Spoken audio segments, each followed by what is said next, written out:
So I want to be loyal to one thing, and for now, it's not real estate.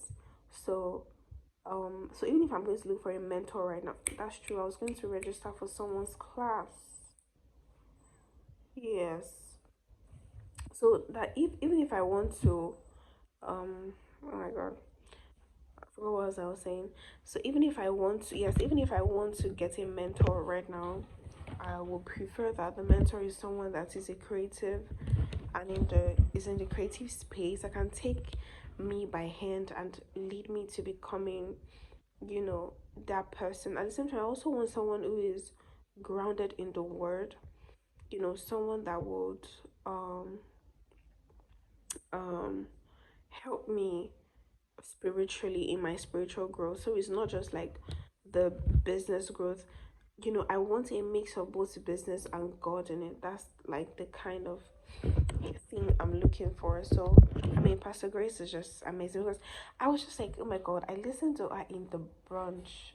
And I was, do you know the funny thing? I feel like if I had not listened to her in the brunch podcast, or if I had not gone to see all our YouTube channel, I would have gone to church today, and I wouldn't have known that someone of that caliber was speaking. I don't know if you do you get it. Like I really wouldn't have known. It would have just been a normal Sunday service for me, because the truth is there is something about someone that is saying something of substance, and the person talks. You're able to take the words that the person say and be like, oh, this word has weight. I'm going to apply this in my life.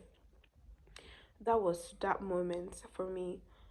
Everything she was saying, everything she was talking about, how she always gets God involved in the things that she was doing, how she how she gives without looking back, how she's always giving. And she said something, what you are giving, once you give it, you stay in that level. That means, okay, she said you can't grow in your finance without giving. You have to give more to grow financially. And that really struck me.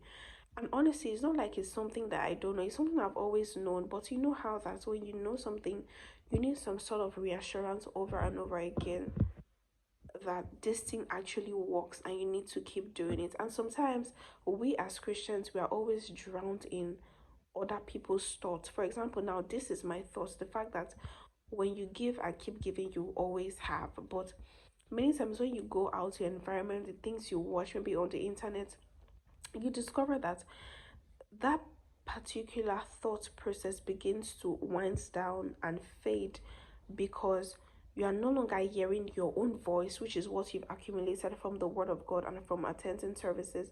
You are now hearing the voices of your friends and the word. And that's why it's always very, very good to watch the right things and see the right things, if that makes sense.